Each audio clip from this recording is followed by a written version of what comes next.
Welcome back to Mouthing Off with Mike Wrestling Podcast. This episode, I'm going to recap everything that took place this past Saturday on Long Island for AEW World's End. We got a grand reveal of the Devil.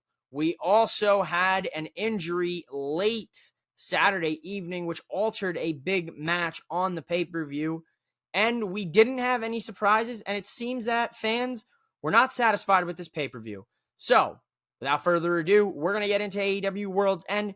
You can catch the video version of this on my YouTube at MOWM_wrestling podcast. You can catch the audio version of this episode everywhere you listen to audio podcasts. Let's get into AEW World's End. I'll let you know what I thought about it. We'll go match by match, starting with the 0 hour. So let's do it.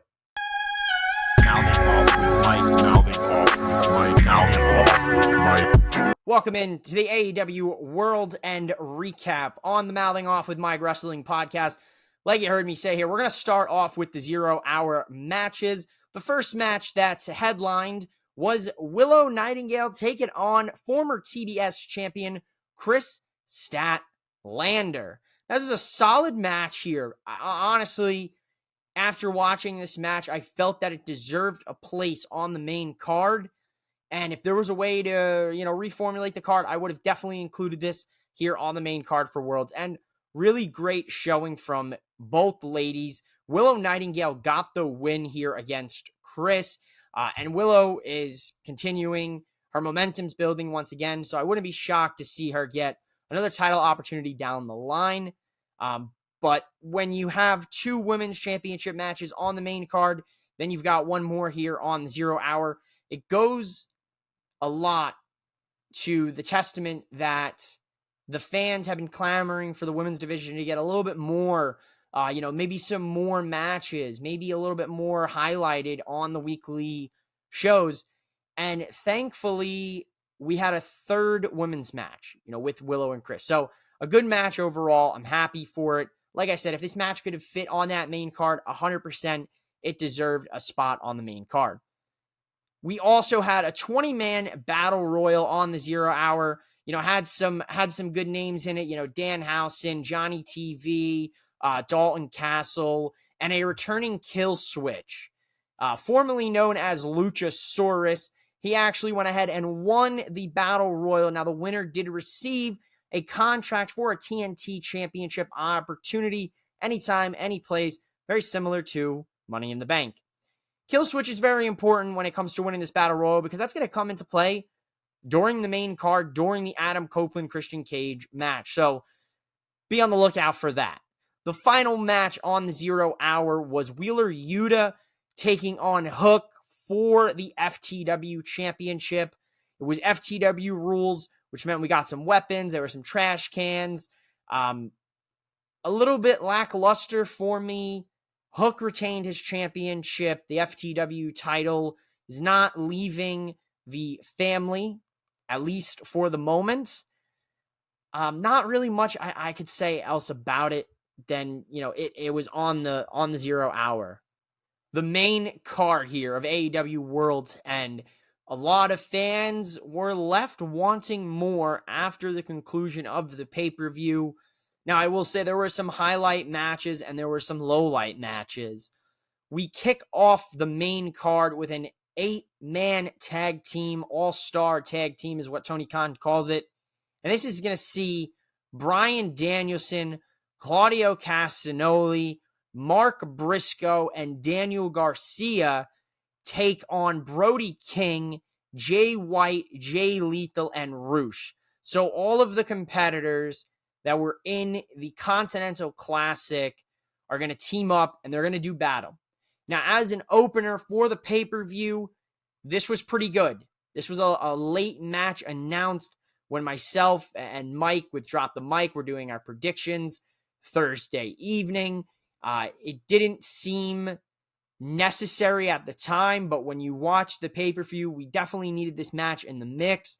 The team of Bryan Danielson, Claudio Castagnoli, Mark Briscoe, and Daniel Garcia get the win. Thanks to Daniel Garcia, he gets the pinfall victory for the team.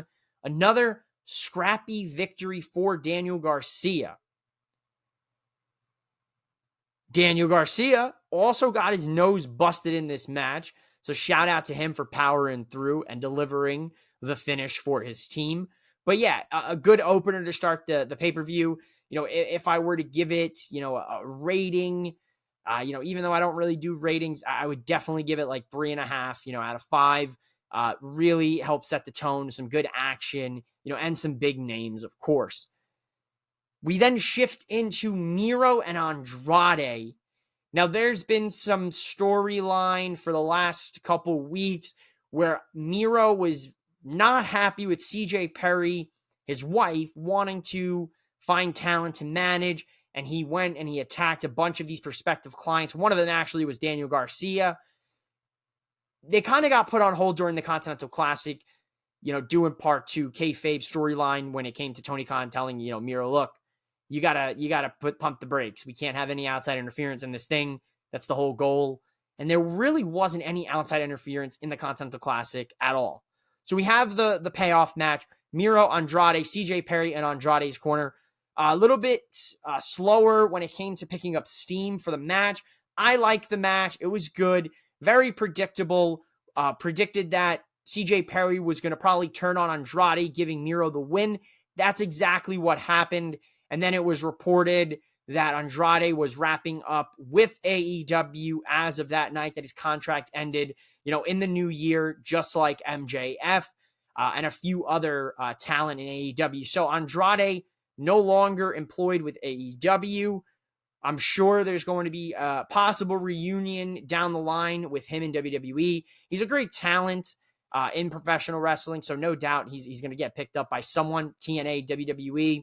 Maybe he'll go back to Mexico and wrestle for a little bit there. This was one of those matches where, once again, thrown in, but there needed to be a payoff for this whole Miro Andrade CJ Perry thing. It makes all the sense in the world. If Andrade's leaving the company, that CJ Perry is going to screw him over, on the victory against her husband. Timeless Tony Storm, the gift that just keeps giving.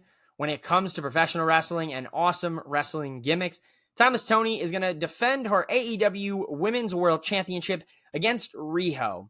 Now, good match here. 2 women's matches on the main card. I mentioned this earlier on the show. We had Willow and Chris on the 0 hour. Another solid match. This was a good match. A little bit slower when it came to the momentum again. Timeless Tony Storm is one of the best women's wrestlers out there. And she also has one of the best women's wrestling gimmicks with this whole Timeless Tony, black and white, picturesque, actress from the 1940s. It's kind of lost her mind a little bit here and there. I absolutely love it from the inception till now. It is really something that I think is going to be around for quite some time, at least for Tony Storm's sake. She gets the win over Riho. Good match overall. I want to see Timeless Tony and that AEW women's division built out a little bit more. Hoping that happens soon. We've got a lot of women now returning from injury, showing back up on television. Most notably, we're going to see Serena Deeb's return, so I could see her mixing it up here very soon. There's the rumor and possibility of Mercedes Moné, formerly known as Sasha Banks, signing with AEW. Time will tell when we see where the chips fall and what that AEW women's division looks like, but I certainly would love to see it built out a little bit more. Now, you heard me speak on it earlier. There was an injury late Saturday that was reported for this match, which kind of threw things into the blender. Keith Lee and Swerve were supposed to have a match that was almost a year in the making from 2022. Unfortunately, the match was made. I was very excited, even though I kind of lost interest in the story, in the feud. But to finally get the payoff, I'm all about getting the payoff with things. Like, if there's a clear-cut conclusion to something, then sign me up. I need to have that satisfied. No loose ends. Sometimes in wrestling that happens and things get scrapped, things get pushed to the back burner. This seemed like one of those things where it got pushed to the back burner. Swerve has been taking off this last year. He's at the highest he's ever been in AEW, truthfully. And Keith Lee getting injured just doesn't work. Now, The big thing for me is Keith Lee tweeted and said that this is something that's been lingering since 2022. So if it was lingering since 2022, and we knew that it was lingering, and we put him in a match just the week prior on Collision, could that have re-aggravated the injury? Now, if that was the case, and this was something that he was dealing with for all this time, then why even advertise the match? Why even do the story? Why have Keith Lee call him out? Why go through all of this for the payoff to not even happen? I don't know what was going on there. I'm obviously not backstage. I have no idea, but something there just doesn't piece together. If it was a pre-existing injury known, and then the match is made, and then you have the guy wrestle on TV, a pretty hard-hitting match against Brian Cage on Collision, which was a good match as well. It didn't make sense for me. So because of this, Keith Lee slotted out, flexed into this match the natural Dustin Rhodes. Now, the natural Dustin Rhodes did have some history with Swerve. He was the last person to beat him all the way back in February. Does that necessarily make up for this match? Does that really satisfy what you wanted to see? No, but when it comes to professional wrestling, we know the little asterisk is there, card subject to change. That's one of those scenarios. We roll with the punches. Now, Swerve gets out the gate initially and just absolutely decimates Dustin Rhodes. Actually stomps his ankle out on a brick. Now, it doesn't look like Dustin Rhodes is going to be able to compete in this match. The doctor tell him, no, absolutely not. You can't do it. He limps his way back into the ring. He goes on to have about a 15-minute match with Swerve. Swerve gets the clear-cut definitive win.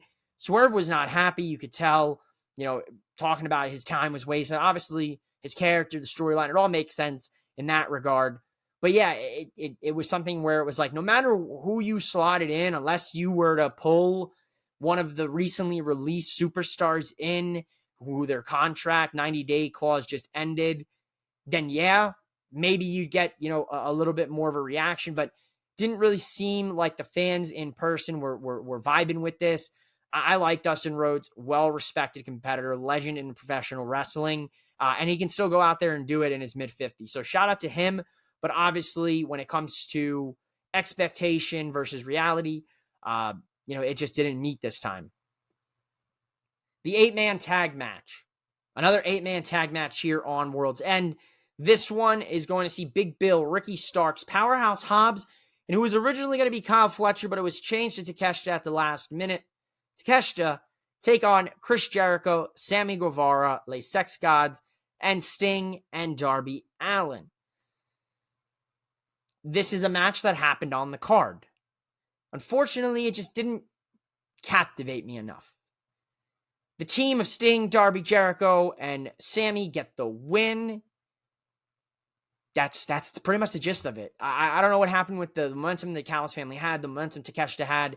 A guy like Powerhouse Hobbs. Kyle Fletcher's a singles champion. It's just not working, this whole Callis family thing. At least for me personally, like I said, it could work for you if you're a listener and you like the Callis family, sure.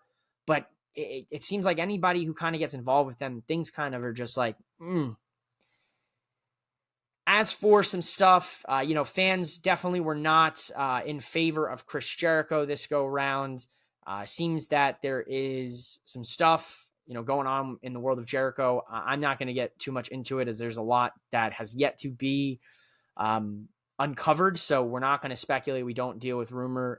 We certainly don't deal, with anything that may not certainly be true. So when things are reported, we'll talk about it. Until then, it is what it is. This is a match that happened on the card. TBS title match, House Rules match. TBS champ Julia Hart taking on Abaddon. The Battle of the Spooky Girls. Fun match for me. It was House Rules. If you're not familiar with House Rules, it means that there's a 20 count on the floor and there's no rope break. And the opponent, to whoever the House of Black member is, gets to pick their own rule. Now, Abaddon shows that biting is legal. So biting was utilized a lot during this match. The ladies and the living dead girl were biting each other a lot. Makes sense in regards. She's essentially a zombie. They're essentially a zombie. So biting makes all the sense in the world here. Julia Hart retains her championship with a little bit of help from Sky Blue. This is a great pairing. I absolutely love what we've got.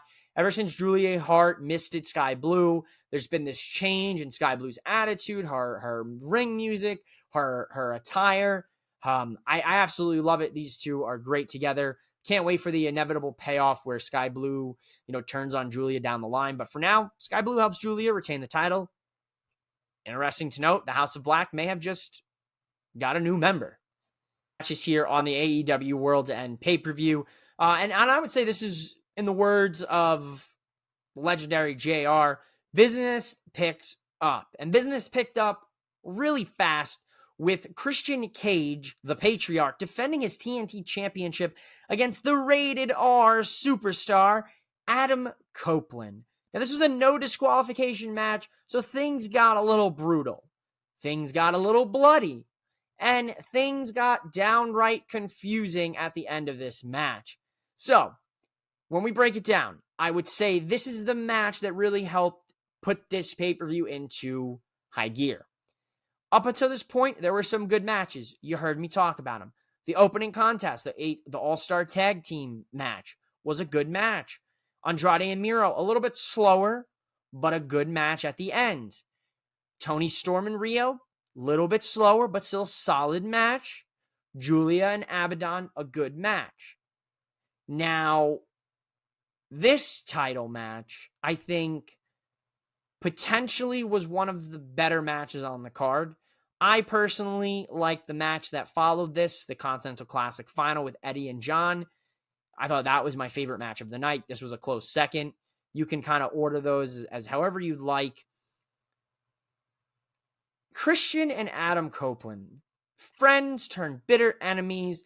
The storyline and the match that we've been waiting to see for years, it was good.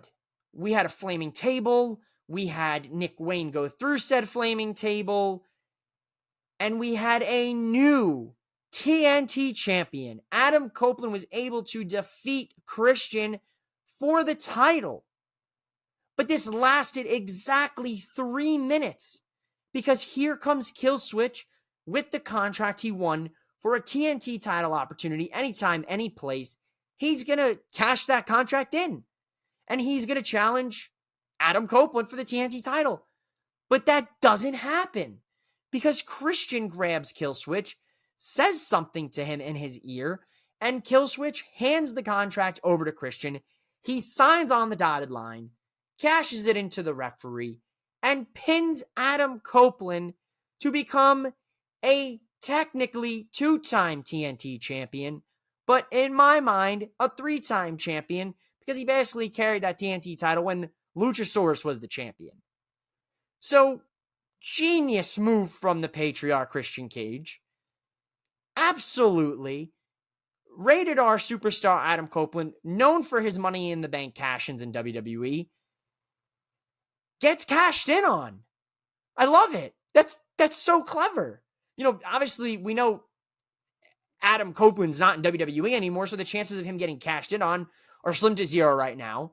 He didn't hold the title when he was back for that run, so no one was cashing on him. What other way to do it? You have Christian cash in on Edge, on Adam Copeland. I absolutely love this. Thought this was genius. It had me guessing. It left me shocked. Great ending to this match. Probably, like I said, the top match or the top 2 matches on the card for me. Good stuff here. Cannot wait to see the fallout on Dynamite with this and Christian Cage and Adam Copeland and Killswitch and Nick Wayne and Mother Wayne. This is great. This is fantastic what AEW's been able to do with Christian Cage. His best run ever in his career. I'll say that here on the show. Far my favorite match on the AEW World's End pay-per-view. This was certainly a great, heartwarming moment and match to end 2023 on. This is going to see Jon Moxley take on Eddie Kingston to become the first North American Triple Crown since Vader. Now I got that wrong on the predictions. I had said Bam Bam Bigelow, but I had fact checked myself after because for whatever reason those two are in my head together. I don't know, man. For the subject matter here, Vader last Triple Crown champion. Eddie Kingston gets the opportunity to do the same thing, and so does Moxley. Great match. These two are good friends. They're great rivals. Eddie Kingston has never beaten Moxley in singles action in their careers ever. Eddie Kingston had never beat Bryan Danielson up until the semifinals of the Continental Classic, which he did to get here in this final match. This was a hard-hitting. I can't say enough good things about this match. I loved every second of this match. It was probably my favorite match on the card. Subjective, once again, my opinion. Everybody's may vary, but this right here, this was like the perfect way to end 2023. Eddie Kingston, after a hard-fought match against Moxley, wins and becomes the first Triple Crown in North America since Vader. Awesome stuff. Now, the Continental Crown Championship was unveiled. It's a very nice title. It has a crown right in the middle. It's all gold, with the black strap. It's a very nice title. I'll pop it up for the video people who are watching the video on my YouTube. As for the audio, you can check it out on my social media at MOWM_podcast, or you can check it out on AEW's official channels to see what that title looks like, or tune into Dynamite and check it out around the shoulder or waist of Eddie Kingston. But yeah, great match for me. This was the co-main event. The main event of AEW World's End was MJF taking on Samoa Joe. MJF is in his hometown. He gets a special video package, which was hysterical. I can't quote most of it because it's fairly inappropriate for the radio, so we're not going to go there. As for the crowd, man, oh man, do they love MJF on Long Island. It's his hometown, guys. It makes all the sense in the world. They did not like Samoa Joe. Now, there was some crowd support for Samoa Joe on Long Island, which was a shock, to be honest. I figured the whole crowd was going to be pretty pro MJF, but we had some pro Samoa Joe sections in there, which is pretty cool. This was an interesting match. A lot loomed over this match. Who's the devil? I think more people were excited about the grand reveal of the devil and its lackeys or group members, so to speak, than anything else. We saw on the Dynamite before World's End, MJF, because of Samoa Joe, lost the Ring of Honor Tag Team Championship to the Devil's Goons. Now, we didn't know who they were. Myself and Mike from Drop the Mic, we tried our best guesses. Mike guessed Tony Khan. I went a little bit in the other direction. I said Tony Khan's a possibility. It could be two devils and Tony Khan could be involved. I leaned that it was going to be someone very near and dear to MJF's heart. Now, speaking of that person, they come out with MJF for the match. Adam Cole is here, ladies and gentlemen, in Long Island. He's there in MJF's corner. And there's a part in the match where MJF goes for the Dynamite Diamond Ring, and Adam Cole's like looking all around for it. He can't find it. And then he finally finds it and he gives it to MJF, but it's too late because Samoa Joe's back up and he's already attacking MJF. Samoa Joe puts MJF to sleep and becomes your new AEW World Champion. Now, this left me shocked. I figured MJF was going to retain the title and we were going to go into some sort of storyline, bidding war of 2024. MJF holds the title, quote unquote, hostage. They didn't go in that direction. They made MJF drop the title before the new year. His contract has officially expired. MJF has a litany of injuries right now. He actually had an article that he wrote himself on the Players Tribune the Saturday of World's End, and it really goes into depth about his body really, being in bad shape. He's got a really bad shoulder injury that if he were to get surgery, it could keep him out of action for quite some time.